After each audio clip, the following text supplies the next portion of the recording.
Olá, muito boa noite. Sejam todos muito bem-vindos ao nosso Evangelho Online, que acontece ao vivo aqui todas as semanas, todas as segundas-feiras, às 21 horas, aqui pelo nosso canal do Instagram, Ângela Esteve 17. Depois a gente também envia esse vídeo, que também vai ficar aqui na playlist do YouTube. Aqui tem uma playlist de vários evangelhos com vários assuntos que já foram abordados, que você pode aí encontrar a qualquer momento que queira ouvir ou assistir um evangelho. Toda semana a gente traz aqui um tema para que a gente possa refletir a vida à luz do evangelho do nosso Mestre Jesus. São, como sempre dizemos, temas que são trazidos por vocês, alguns que a gente escolhe, outros que a espiritualidade nos inspira. Então, toda semana a gente vai falar de alguma coisa que eu tenho certeza que em algum momento aí da sua vida vai dizer ao seu coração e ao seu entendimento. Então, sem mais demoras, vamos iniciar. Agradecendo a Deus nosso Pai, agradecendo ao nosso Mestre Jesus pela oportunidade de estarmos aqui mais uma vez, reunidos em nome do bem, do amor e da fraternidade, pedindo ao nosso Mestre Jesus que esteja mais uma vez no meio de nós. Que assim seja. Hoje eu trouxe um tema que se faz muito necessário a compreensão. É um tema que a gente sabe que as religiões, os grupamentos humanos deram significado ou sentido diverso daquilo do que Jesus estava falando. E depois vocês vão entender o porquê disso. Primeiro vamos achar esse trecho que está lá no Evangelho de João, no capítulo 3, dos versículos de 1 a 12, que é uma conversa que Jesus tem com um fariseu chamado Nicodemos. Nicodemos já tinha uma certa idade e Nicodemos era um homem muito estudioso da lei. E ele ficou muito encantado com os ensinamentos sobre tudo o que estava acontecendo através dos milagres e do comportamento de Jesus. E ele então procura o mestre e eles têm uma conversa em particular. Então esse é o contexto aonde vai acontecer essa conversa que eu vou ler aqui para vocês. E havia um homem dentre os fariseus, por nome Nicodemos, senador dos judeus. Este, uma noite, veio buscar a Jesus e disse-lhe: Rabi, sabemos que és mestre, vindo da parte de Deus, porque ninguém pode fazer esses milagres que tu fazes, se Deus não estiver com ele.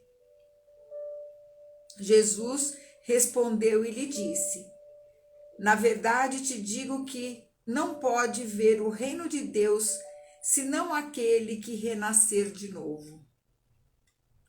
Nicodemos lhe disse: Como pode um homem nascer sendo velho? Porventura pode entrar no ventre de sua mãe e nascer outra vez?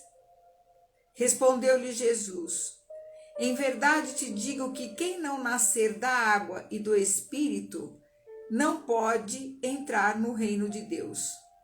O que é nascido da carne é carne, e o que é nascido do Espírito é Espírito. Não te maravilhes de eu te dizer que importa-vos nascer de novo. O Espírito sopra onde quer, e tu ouves a sua voz, mas não sabes de onde ele vem, nem para onde ele vai. Assim é todo aquele que é nascido do Espírito. Perguntou então Nicodemos: Como se pode fazer isto? E Jesus então respondeu: Tu és mestre em Israel e não sabe estas coisas? Em verdade te digo que nós dizemos o que sabemos e damos testemunho do que vimos, e vós, com tudo isso, não recebeis o nosso testemunho. Se quando eu vos tenho falado das coisas terrenas, ainda assim não me credes, como creríeis se eu vos falasse das celestiais? Eu tenho, dentro do meu entendimento, que essa é uma conversa seríssima e traz tanta lição que a gente só foi entender esse texto, esse contexto nessa conversa toda, muito tempo depois. Muito tempo depois. Porque para entender o significado do que Jesus estava tentando explicar a Nicodemos, a gente precisa entender o que é que significa água. Porque a água, ela foi empregada aqui não no sentido específico, mas nos conhecimentos que os antigos tinham acerca das ciências humanas, das ciências físicas. Eles acreditavam que a terra havia saído das águas, que tudo antes era que tinha água e a terra começou a aparecer fruto das águas. Então eles tinham como se a terra fosse, como se a água era o elemento gerador absoluto de tudo que existe na terra. Muito bem. Por isso que também no Gênesis é comentado de que o Espírito de Deus era levado sobre as águas, flutuava sobre as águas, que o firmamento seja feito no meio das águas. Tudo isso era uma crença. Se tudo essa crença, se toda a origem de tudo que tem na Terra veio da água, o nosso corpo também não foge à regra. Se a gente analisar hoje, 70% do nosso corpo é água. Então, nós somos também um pedaço dessa terra. Então, este é o elemento material do qual nós nos utilizamos, que é o que Jesus estava se referindo. Estava se referindo ao corpo físico, estava se referindo nascer da água, ou seja, nascer do corpo físico. Mas ele fala também de nascer do espírito. Então, ele fala que o que é nascido carne é carne, e o que é espírito é espírito. Portanto, o espírito sopra. A gente não sabe onde. A gente não sabe de onde vem e nem para onde vai. Então, o espírito tomando um corpo de carne, ele se manifesta. E deixando esse corpo de carne, o espírito volta depois a tomar um outro corpo de carne. O que Jesus estava explicando para Nicodemos não era nada mais, nada menos sobre a lei da reencarnação. E Nicodemos teve um problema para entender isso, porque não havia naquela época o desenvolvimento das ciências físicas, como nós temos hoje para entender as coisas. Então ele pergunta, como é que eu sendo velho vou ter que entrar dentro do ventre da minha mãe de novo, mas a mãe já nem está mais aqui. Então Jesus ele dá, com a simbologia que ele utiliza, do que se acreditava cientificamente para aquela época, ele comprova que o espírito ele deve soprar em vários momentos sobre a terra e ocupar vários corpos de manifestação. É claro que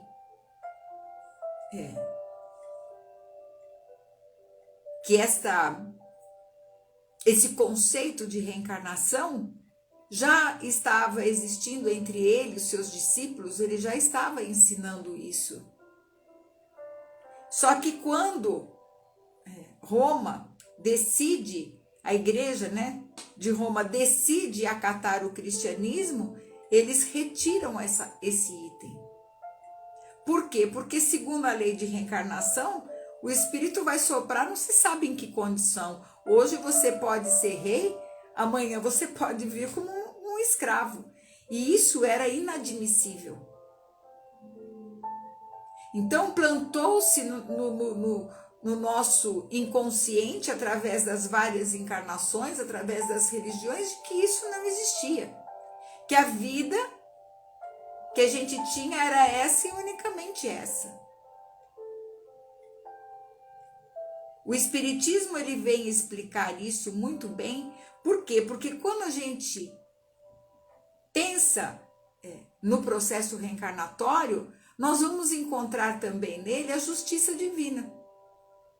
De que nós não vamos sofrer porque alguém da nossa família fez alguma coisa errada. Nós sofremos pelos nossos atos e não respondemos por outro. Claro que nós temos uma responsabilidade daquilo que a gente causa no outro e que muitas vezes uma pessoa pode cair em erro por nossa causa.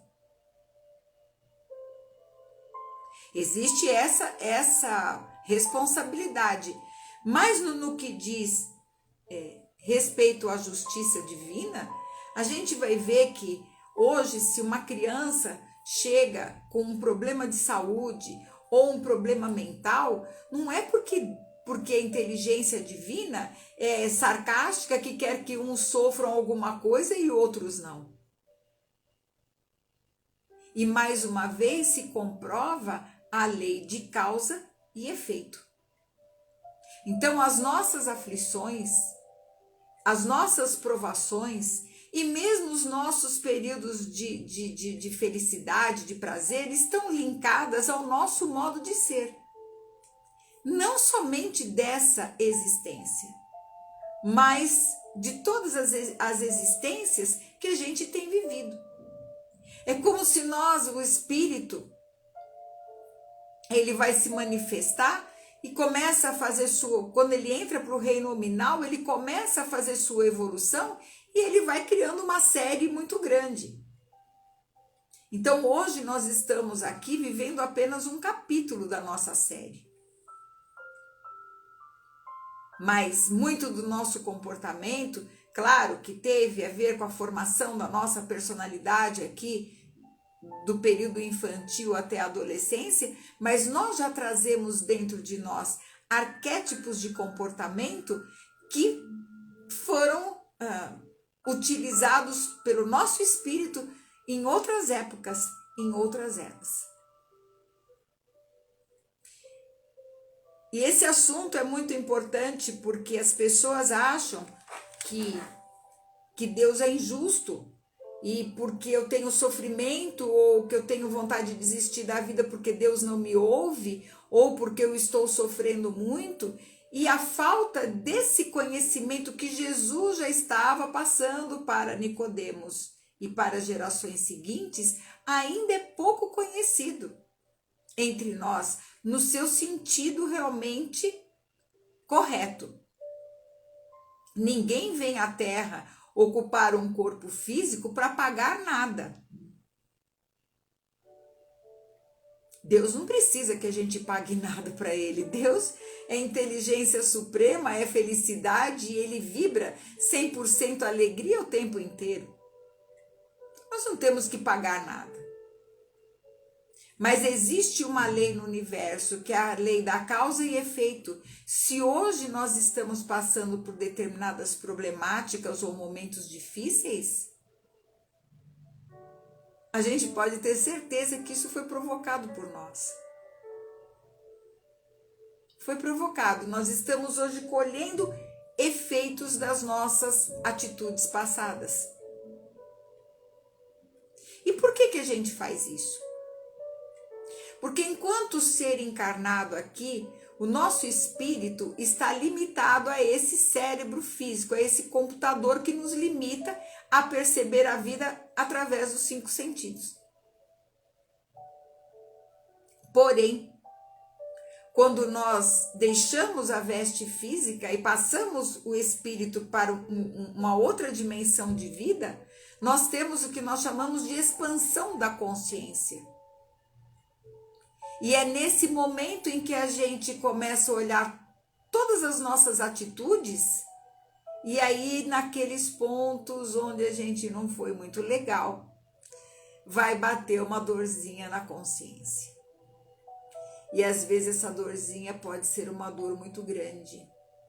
Então, por mais que o espírito estude, procure compreender no plano espiritual, ele deve retornar à Terra para poder ficar em paz com a sua própria consciência. Então, nós rogamos aqueles espíritos mais evoluídos que nós e que cuidam do nosso progresso espiritual, lá na proposta encarnatória, que a gente quer vir com todos os defeitos do mundo, com todas as dificuldades do mundo. E aí eles falam, não dá para vir com tudo isso, eu sei que você quer sanar tudo isso de uma vez, mas não dá porque você não vai aguentar. Então, através das encarnações que a gente vai passando aqui, a gente vai parcelando, através das encarnações, os nossos débitos de consciência. Então, veja, o tribunal só existe dentro de nós, não é ninguém que nos aponta o dedo, não é Deus que castiga, não é nada disso. A questão é puramente consciencial. E por que é que nós precisamos encarnar? Não só para que a gente resgate a nossa consciência, mas para o aprendizado. Todos nós fomos criados simples e ignorantes, saídos como centelhas divinas do nosso próprio Criador, como partes dele que nós somos. A partir do momento em que há a criação, nós precisamos, esse espírito que é criado, ele precisa ter o contato com a matéria, com o elemento material. Então o universo é Deus, o elemento espiritual e elemento material. O elemento espiritual precisa do elemento material para poder se individualizar. Então essa centelha vai passar pelos diversos reinos da natureza, até chegar no reino hominal, que é o que a gente se encontra nesse momento. E ainda tem mais o reino angelical, depois tem tanta coisa ainda pela frente, vamos ficar só no hominal por enquanto. Quando nós chegamos no reino hominal, começa a se desenvolver em nós, além da atração, além da sensibilidade, os sentimentos e a razão. Então hoje nós temos, nesse processo todo evolutivo, 2 elementos a mais, que é sentimento e razão. No reino nominal, nós temos criação, criatividade e memória. E temos que trabalhar com isso. Então, nós vamos exercitar através do conhecimento, através de lidar com a natureza, através de todas as aptidões que cada um de nós vai recebendo. E a cada encarnação, Deus dá um talento para nós. E o meu talento é diferente do outro, que é diferente do outro, é único. E aí, como nós estamos muito com a consciência muito pesada, a gente então vem com o nosso talento aqui na Terra. E esse talento, ele deve ser utilizado para o bem. E o que é o bem? O bem não é só a coisa boa que eu faço para mim. O bem, ele só existe, ele só é o bem quando o que eu faço beneficia a mim e a todos que estão à minha volta. Então eu tenho um compromisso, tenho um talento que deve ser colocado para o bem, para todos. A questão é, o espírito reencarna e chega aqui na matéria e esquece todos os seus propósitos. E aí passa uma vida apenas atrás das coisas materiais, da sobrevivência, da perpetuação da espécie, e esquece das coisas do espírito. Esquecido que é um espírito que está temporariamente ocupando um corpo de carne. E aí tudo que se refere às coisas espirituais devem esperar. Esperar para quando eu vou fazer o bem, eu vou ajudar quando eu estiver mais velho, quando eu estiver aposentado, quando sobrar um tempo. Mas eu pergunto, se hoje o anjo da morte vier te buscar e você tiver que deixar o corpo físico, morrer você não vai. Como é que você chega no plano espiritual? O que é que você tem a apresentar? Como é que fica a tua consciência? Olhando para trás, por tudo que passou na sua vida, como é que você chega? Essa é uma pergunta que a gente tem que se fazer todos os dias. Porque uma grande maioria, uma grande fileira de espíritos que chegam no plano espiritual, chegam na condição de falidos. E aí, volta de novo, e faz a mesma coisa, e de novo, e de novo, e de novo, e assim a gente tem feito a evolução dessa terra a passos de tartaruga.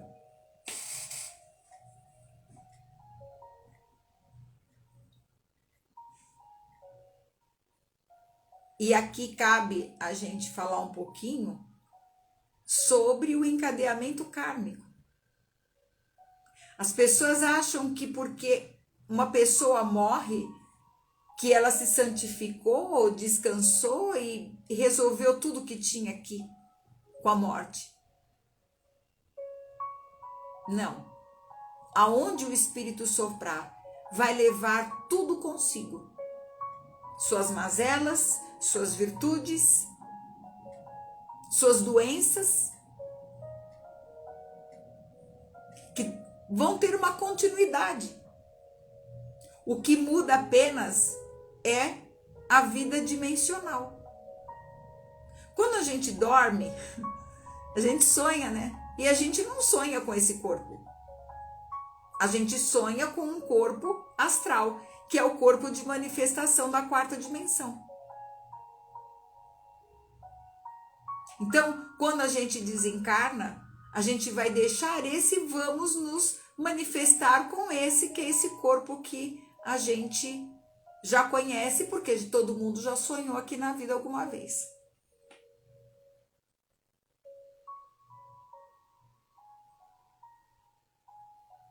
E aí é interessante que a gente coloque a mão na consciência para pensar o que é que a gente tem feito da nossa encarnação.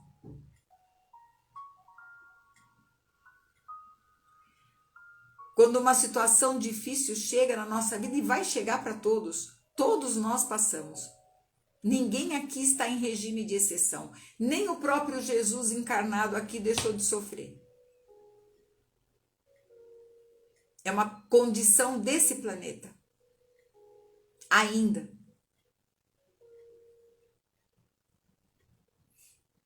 Então, o que a gente tem que pensar? O que é que eu estou fazendo hoje que vai me ajudar para que no futuro e numa próxima vinda minha aqui, eu possa estar num estágio melhor? E quando a gente passa por provações muito difíceis, que a gente saiba fazer a pergunta certa. A pergunta certa não é por quê. O porquê a gente já sabe, é a lei da causa e efeito.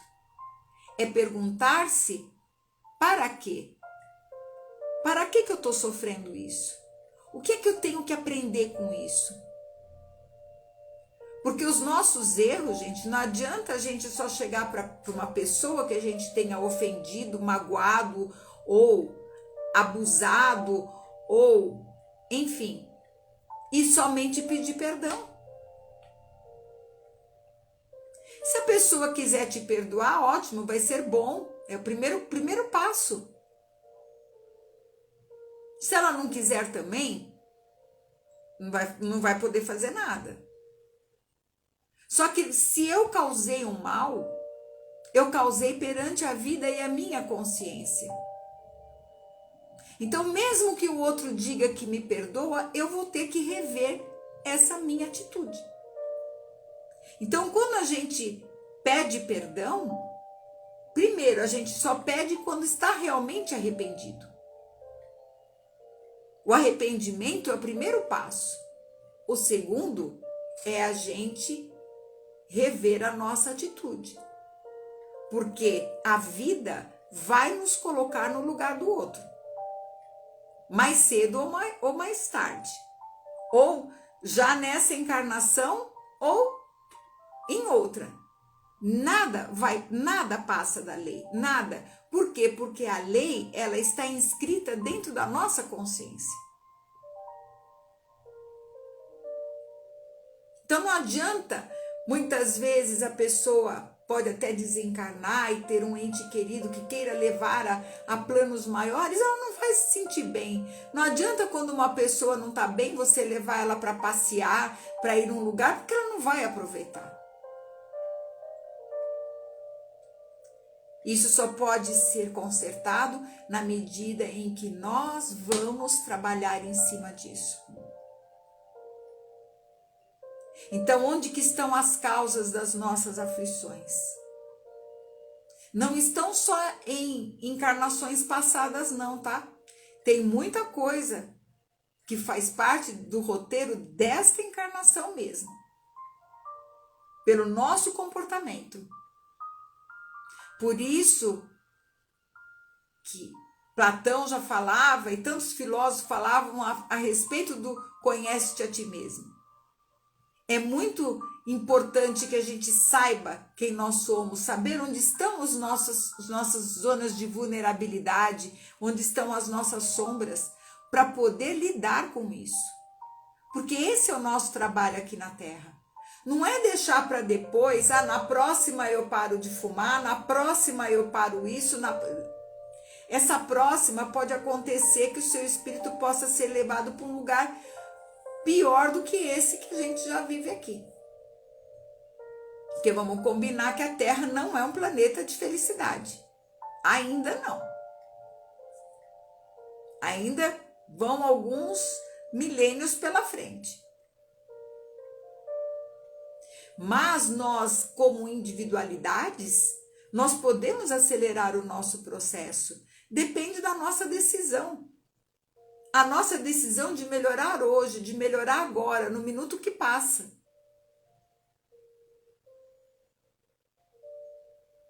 Aqui cabe quando a gente faz os nossos atendimentos de apometria, e eu sempre digo isso para a pessoa, por mais que a gente tenha tratado os nós de passado da vida da pessoa, se ela não mudar a sua conduta aqui no presente, pouco resultado se terá. O que nós fazemos no presente repercute em todo o nosso sistema psíquico espiritual, inclusive as nossas personalidades de passado, porque todas terão que acatar a minha decisão agora. Por isso a firmeza do conhecimento, a firmeza da fé, e principalmente do autoconhecimento. Porque quando a gente se conhece, nós vamos utilizar o tempo aqui na Terra para ninguém, não estamos aqui para ser tribunal de ninguém. Porque nem adianta. Quem vai dar o veredicto de que a coisa está certa ou está errada é só a nossa consciência. E creiam-me, ela nunca falha. Então, se nós queremos ter um futuro melhor, seja sobre a terra ou em qualquer outro lugar que o nosso espírito vá se manifestar, é preciso entender essas palavras de Jesus. É preciso entender os mecanismos da reencarnação e a necessidade da reencarnação. E abraçar essa vida com amor e carinho, e não como muitos que ficam tentando retirar a vida. Que é um presente que Deus, o Criador da vida, está te dando para que você possa justamente se autorregenerar. E quanta gente começa a desistir, seja nas tentativas suicidas, ou às vezes até conseguindo isso, ou seja, vivendo uma vida entorpecida em drogas, em comportamentos autoaliviadores, ou quando não, se chafurdando de remédios e vivendo depressões intermináveis. Porque mesmo o psiquiatra, mesmo o psicólogo ou psicanalista, ele vai poder te ajudar. Mas se a pessoa não quiser se ajudar, fica muito difícil. Nós precisamos tirar do nosso sistema de crença essas coisas milagreiras. Jesus fazia esses chamados milagres, que hoje é completamente explicável pela ciência, pela própria física quântica, porque ele precisava chamar a atenção das pessoas. Não é porque ele era bonzinho e que vinha para fazer, não. Ele está junto conosco para nos dar a mão para que nós façamos a nossa parte. E a nossa parte, ela é intransferível. Ninguém vai poder fazer por nós.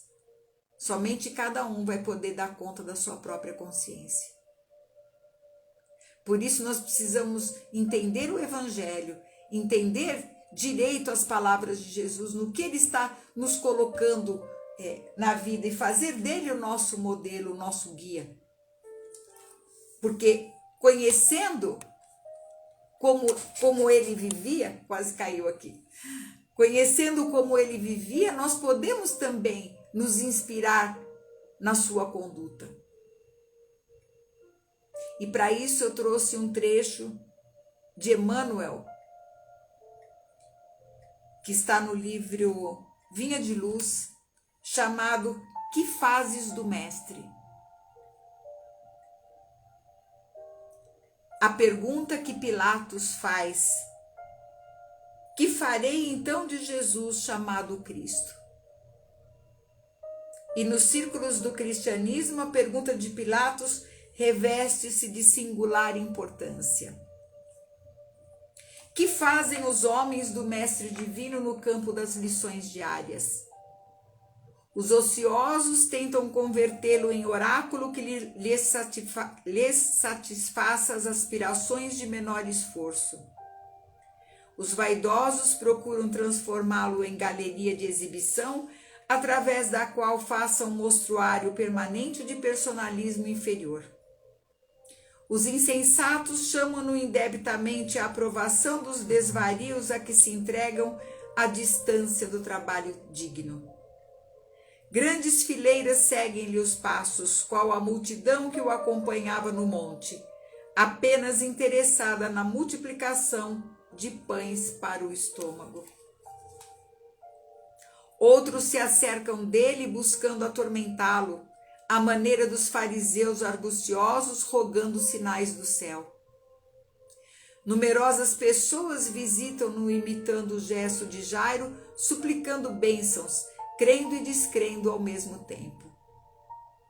Diversos aprendizes ouvem-lhe os ensinamentos ao modo de Judas, examinando o melhor caminho de estabelecerem a própria dominação. Vários corações observam-no com simpatia, mas na primeira oportunidade indagam como a esposa de Zebedeu sobre a distribuição dos lugares celestes. Outros muitos o acompanham estrada fora, iguais a inúmeros admiradores da Galileia, que lhe estimavam os benefícios e as consolações, detestando-lhe as verdades cristalinas.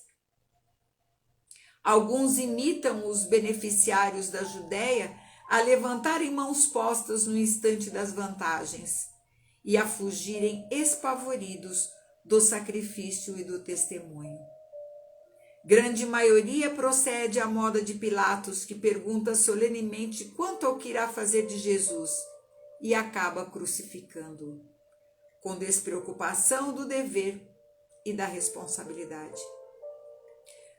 Poucos imitam Simão Pedro, que após a iluminação no Pentecostes, segue-o sem condições até a morte. Raros copiam Paulo de Tarso, que se ergue na estrada do erro, colocando-se a caminho da redenção através de impedimentos e pedradas até o fim da luta. Não basta fazer do Cristo Jesus o benfeitor que cura e protege. É indispensável transformá-lo em padrão permanente de vida, por exemplo e modelo de cada dia. E que nós possamos nos inspirar no seu amor, na sua compreensão, na sua bondade infinita para conosco e principalmente a sua paciência para conosco, no nosso processo evolutivo. Nós te rogamos, Mestre, que possa nos inspirar todos os dias, fazendo com que nós nos lembremos das lições do Evangelho no nosso dia a dia, no convívio com os nossos semelhantes, para que quando nós retornarmos ao mundo dos espíritos, possamos dizer que retornamos melhores do que quando aqui chegamos. Que as suas bênçãos se estendam em cada lar aqui representado, em cada uma das pessoas que estão nesse momento ouvindo esse Evangelho. E que o seu exemplo, que o seu amor seja a nossa fortaleza nesse mundo de provas e de expiações para a nossa alma. Que assim seja. Graças a Deus, graças a Jesus, graças a vocês também. Muito obrigada pela companhia aqui até o final do Evangelho. Não esqueça de curtir o vídeo quando ele vai aqui para o feed, também aqui no YouTube, porque assim mais pessoas também podem assistir. Se inscreva no nosso canal do YouTube ou segue-me aqui no Instagram, porque toda semana a gente traz aqui um tema do Evangelho de Jesus. Toda semana é o nosso momento de a gente recarregar as nossas forças, deixando um pouquinho de lado as nossas preocupações diárias e elevando os nossos pensamentos e o nosso coração ao alto. Isso é muito importante para que a nossa fé sempre esteja fortalecida. Que Jesus abençoe todos vocês, meus amigos queridos do grupo de Semente de Luz, amigas, amigos que estão me mandando aqui seus beijinhos, e fiquem também com o meu abraço, com o meu amor e com o meu carinho. Até a semana que vem, se Deus quiser. Segunda-feira, às 21 horas, com o nosso Evangelho Online. Até lá.